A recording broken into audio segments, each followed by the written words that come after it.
예수님은 그리스도시요 살아계신 하나님의 아들이십니다. 지난주에 우리는 요한일서 5장 4, 5절 말씀, 무릇 하나님께로 난 자마다 세상을 이기느니라. 세상을 이기는 승리는 이것이니 우리의 믿음이니라. 우리의 믿음이 세상을 이기는데, 이 믿음이 5절에서 예수께서 하나님의 아들이심을 믿는 자가 아니면 세상을 이기는 자가 누구냐. 이 설교를 계속 시리즈로 하고 있습니다. 지난주는 우리가 싸우는 싸움의 본질은 결국 하나님과 하나님 말씀을 따를 것이냐 아니면 그걸 내 마음대로 할 것이냐를 창세기 3장과 예수님의 시험 또 우리까지 연결시켰습니다. 오늘은 가장 일반적으로 이 말씀을 적용하는 것을 여호수아 1장 1절부터 전반부에 나오는 모세가 죽은 후에 강하고 담대하라 하고 하나님이 하셨던 말씀을 통해서 볼 것입니다. 그리고 다음 설교에는 영적 싸움, 사단과의 영적 싸움에 대해서 다룰 겁니다. 여호수아 1장 1절에 이렇게 시작합니다. 여호와의 종 모세가 죽은 후에 여호와께서 모세의 수종자 눈의 아들 여호수아에게 말씀하여 이르시되, 이렇게 시작됩니다. 이스라엘 백성이 40년 동안 광야 생활을 하고 이제 요단강 앞에서 약속된 땅을 가기 위해서 있었는데 모세가 죽었습니다. 대단히 격변기죠. 많이 당황할 수가 있습니다. 인생에 있어서 또 어떤 전환기가 있죠. 어떤 직업을 택할 것이냐, 또 직업을 어떻게 바꿀 것이냐, 아니면은 결혼을 누구와 할 것이냐, 언제 할 것이냐. 그게 큰 전환기들이 있습니다. 그럴 때 또 새로운 어떤 도전을 할 때 이 말씀을 적용하는 것은 우리에게 많은 도움을 줍니다. 불확실한 미래 속에서 내가 도전을 할 것이냐, 그냥 현실에 안주할 것이냐, 많은 그런 것이 있죠. 오늘 여호수아 종 모세가 죽은 후에 여호수아에게 하나님은 3번이나 강하고 담대하라 말씀을 하셨습니다. 강하고 담대하라 말에 반대되는 말이 오늘 9절에 나오는 것이 두려워하지 말라, 놀라지 말아입니다. 두려워하는 것은 우리가 흔히 하는 말로 그냥 일반적인 말로 쫄지 마라, 그거랑 똑같습니다. 그리고 놀라지 마라는 것은 두려움과 공포 속에서 쓰였던 하타트란 말 자체가 공포 속에서 패닉 상태에 있지 말라 하는 것을 말합니다. 왜 두려워하지 말고 놀라지 말라고 했을까요? 이스라엘 백성이 40년 전에 동일한 곳에서 가나안 땅을 정찰했습니다. 민수기 13, 14장에 보면 그들이 하나님이 약속의 땅을 줬는데 이스라엘 민족 한 지파씩 한 사람씩 12명이 정탐을 하고 왔을 때 갈렙과 여호수아를 제외한 10명은 그 가나안 땅의 사람들 보니까 기골이 장대하고 그들이 우리가 봤을 때는 우리는 꼭 메뚜기 같더라. 우리가 다 죽게 생겼다 했을 때 이스라엘 백성들이 모세를 치려고 했습니다. 돌로 치료했을 때 하나님이 임하셔서 그것을 그만두게 했고, 이제 하나님이 거기서부터 40년 동안의 광야를 걷게 하시고 거기 있던 세대가 다 죽고 후세대만 건널 수 있게 하셨습니다.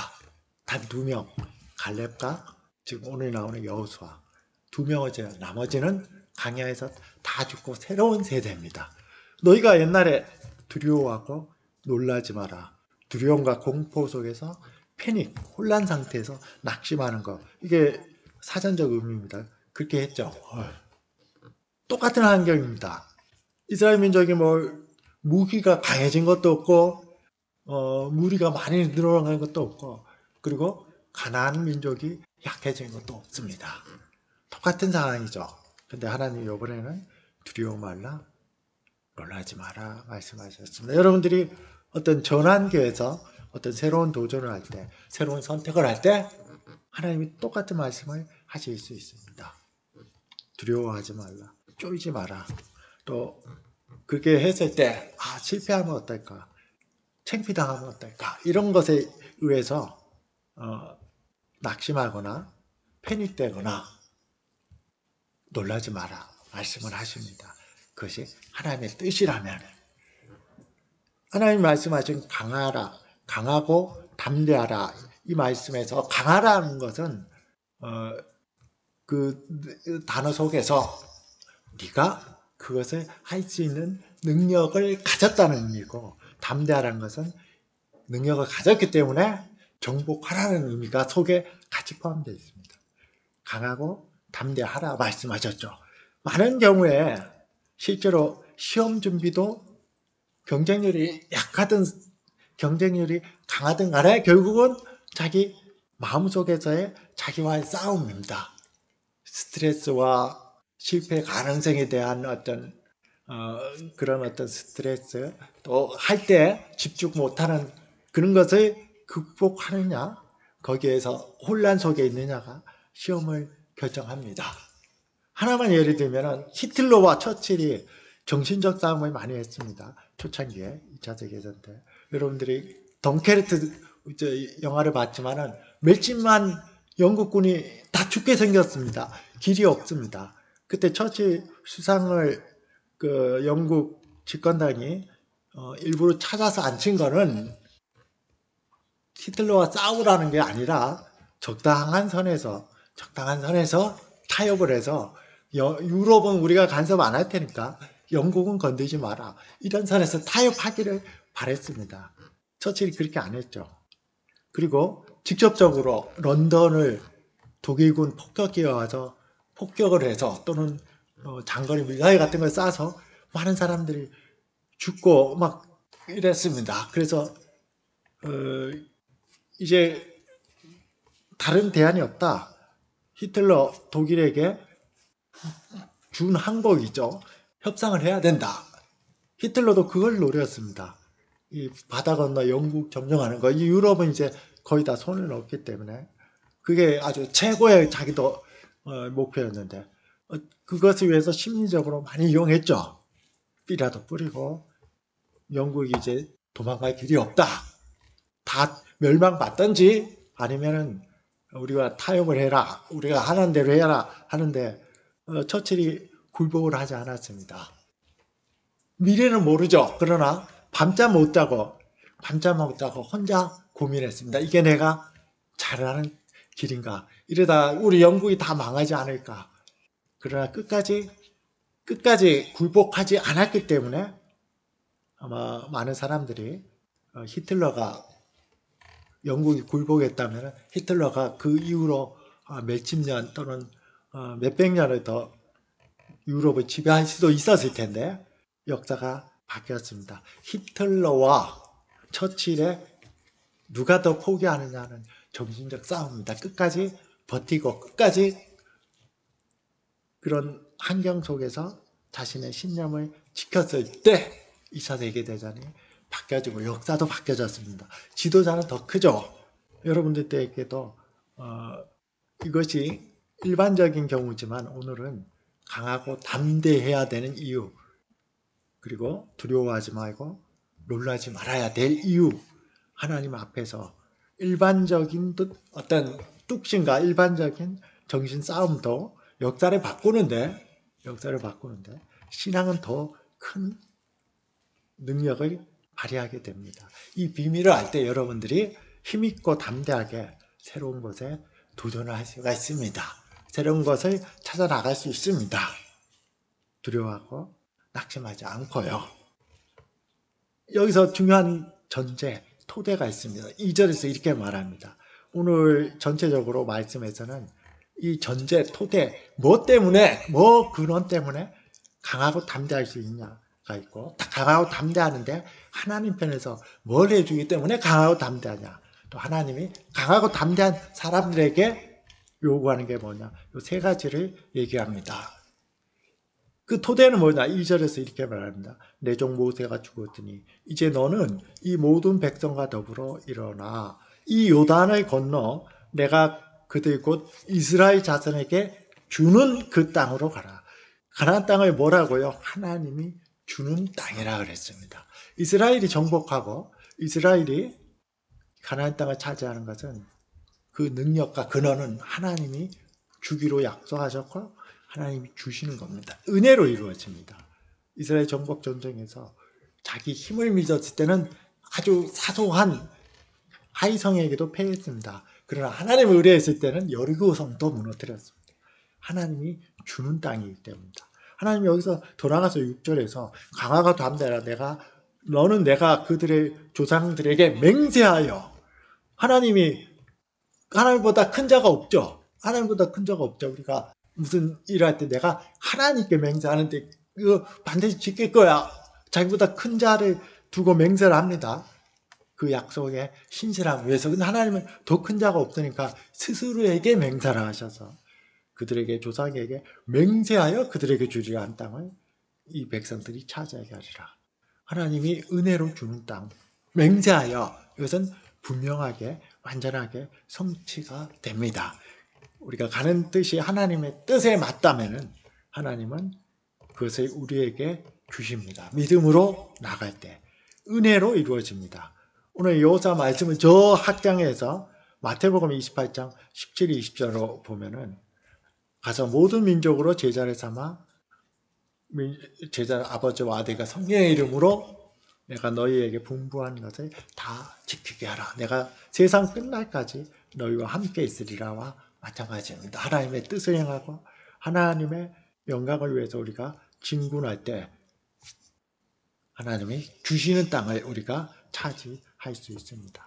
하나님 앞에서 여러분들이 새로운 선택을 하고 새로운 직업을 선택하고 새로운 도전을 하고 또 중요한 결정을 할 때 사실은 일상적인 것도 마찬가지입니다.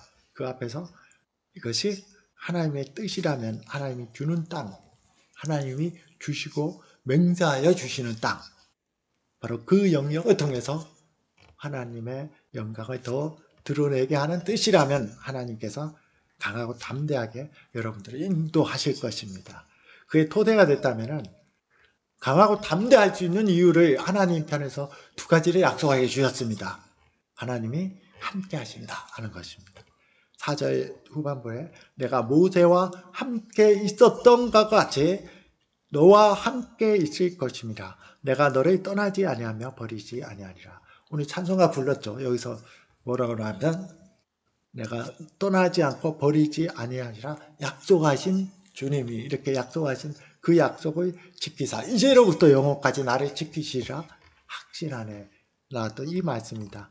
떠나지도 않고 버리지도 않겠다. 강하고 담대하라. 너는 내가 그들의 조상에게 맹세하여 그들에게 주리라 한 땅을 이 땅에서 차지하게 하리라.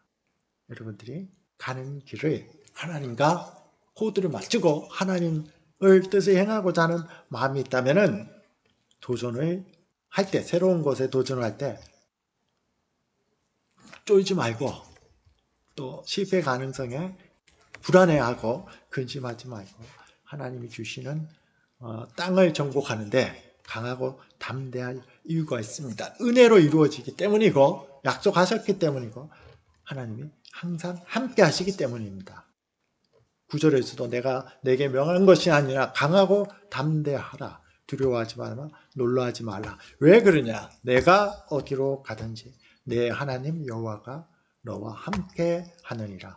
지금 여호수아에게 나타나셨던 하나님 여호와 하나님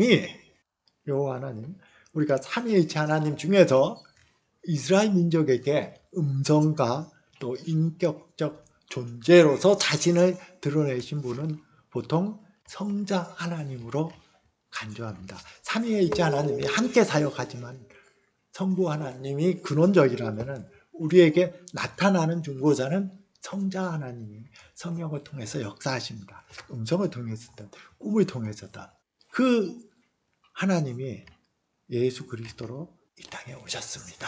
마태복음 1장 23절에서 보라 처녀가 잉태하여 아들을 낳을 것이요 그 이름을 임마누엘이라 하리라. 이를 번역한 적 하나님이 여호수아에게 나타났던 내가 너와 함께 하리라 했던 그 하나님이 우리와 함께 계시다. 예수 그리스도라는 육체적 형태로 우리와 함께 계십니다. 요한에서 1장 14절에 말씀이 육신이 되어 영원한 말씀 성자 하나님이 육신이 되어 우리 가운데 거하심에가 이스라엘 민족들이 이동했을 때 천막을 친다는 거 똑같습니다. 우리 가운데 거하죠. 이스라엘 민족들은 성막을 중심으로 행군하고 성막을 가운데 놓고 삥 둘러서 여러 지파들이 거기서 거했습니다. 그리고 그 모형이 예수 그리스도 안에서 이제는 영적인 것으로 우리 안에 항상 함께 계시는 그리스도로 성취가 되었습니다. 말씀이 육신되 우리 가운데 거하심에 우리가 그 영광을 보니 아버지의 독생자의 영광이요 은혜와 진리가 충만하더라. 그의 영광을 보니 아버지의 독생자의 영광이요 하나님 자신의 영광이요 은혜와 진리가 충만하십니다. 그리고 하나님께서는 또 놀라운 약속을 해주시는데 우리가 놀라지 말고 두려워하는 그 대상이 많은 경우에 사람과의 관계입니다. 새로 만나는 사람. 일이 힘든 게 아니라 사람이 힘든 거는 내나 지금이나 똑같습니다. 하나님은 대인관계를 책임져 주시겠다고 약속해 주셨습니다. 5절에서 내 평생에 너를 능히 대적할 자가 없으니 너를 대적할 자가 없으니 우리 제 개인의 평생의 약속인 창세기 12장 1절 3절 중에서도 대인관계의 약속을 아브라함에게 해주셨죠. 3절에서 너를 축복하는 자에게는 내가 복을 내리고 너를 저주하는 자에게는 내가 저주하리니 이 말씀이 여러분들에게 성취되기를 기원드립니다. 여러분들이 이렇게 잘해주는 사람은 복을 받고 여러분의 괜히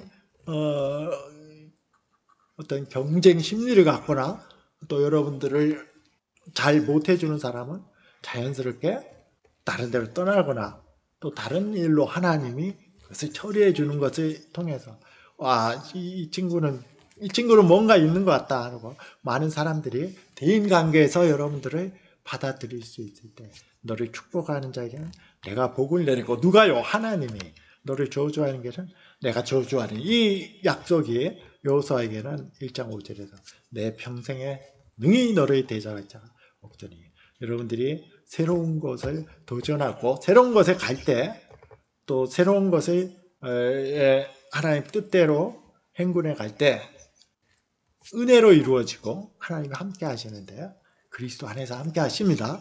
그리고 구체적으로 가장 두렵고 놀라게 하는 스트레스를 받게 하는 대상인 대인관계를 하나님이 책임져 주시겠다고 약속하셨습니다.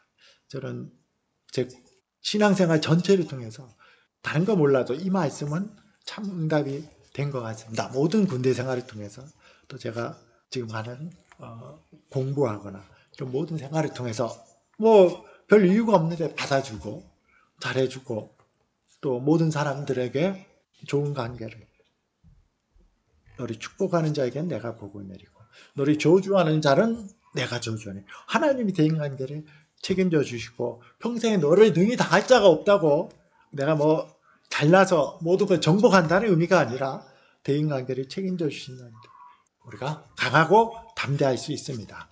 이제 마지막으로 그러면 나는 어떻게 행동해야 되느냐? 오늘 말씀에서 이렇게 나옵니다. 7절에서 오직 강하고 극히 담대하여 나의 종 모세가 내게 명령한 그 율법을 다 지켜 행하고 우로나 좌우로나 치우치지 말라. 그리하면 어디로 가든지 형통하리니 율법책을 내 입에서 떠나지 말게 하며 주야로 그것을 묵상하여 그 안에 기록된 대로 다 지켜 행하라. 그리하면 내 길이 평탄하게 될 것이라. 내가 형통하리라. 저는 이 말씀이 옛날에 잘 이해가 안 됐습니다. 하나님이 지금까지 가서 이제 정복해라 하고 강하고 담대해라 그랬는데 7절에서 극히 담대하여 강하고 담대해서 뭘 하냐면은 율법책을 다 지켜 우로나 좌우로 치지 말고 다 행하라. 그래야 네가 형통하다.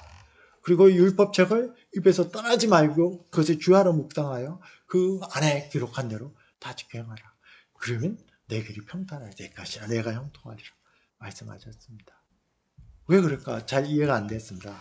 왜냐하면은 율법은 하나님의 뜻입니다. 하나님의 뜻이 윤리적인 뜻이 우리에게 기록됐죠. 이것을 넓은 의미로 한다면 여러분들이 평상시에 내 인생의 전체 방향과 어떤 중요한 선택을 할 때, 그리고 일상적인 모든 삶 속에서도 하나님의 뜻을 행하고 또 하나님 뜻대로 살려고 하는, 하나님 뜻을 자원하고 또 기뻐하는 것으로 그 마음을 항상 가질 때 하나님이 형통하게 해주신다는 약속입니다. 강하고 담대한 것이 삶 속에 어떻게 이루어지느냐? 전체 큰 선택뿐만 아니라 매일매일의 선택에서도 하나님께 하나님의 뜻이 무엇인지를 늘 물어보십시오. 많은 경우에 그것이 성경 말씀 속에서 하나님이 계시 줍니다. 그래서 매일 말씀을 묵상할 때 경우에 따라 그날 살아가야 될 하나님의 뜻을 발견하고 중요한 선택을 할 때 하나님의 뜻을 발견합니다. 그리고 담대하고 강한 마음을 갖고 그것을 행할 수가 있습니다.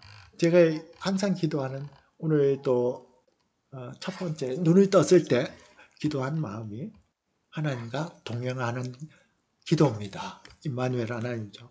그리스도 안에서, 우리 주 그리스도 안에서 성령 충만함을 통해서 하나님 아버지와 동행하는 하루가 되게 하소서. 그리고 오늘 일과 중에서 예배, 그 다음에 뭐 여러 가지를 바로 하나님과 동행하면서 이루게 하소서 기도를 하고, 제 삶을 향한 하나님의 뜻을 알게 하소서. 그러면 자원하고 기쁜 마음으로 순종하리라 하는 기도를 드립니다. 여러분들이 이 마음이 있을 때 하나님의 뜻을 행하는 새로운 도전과 또 새로운 삶, 또 일상적인 삶에서 강하고 담대하여 하나님과 동행하며 여호수아와 같이 여러분 속에서 많은 축복의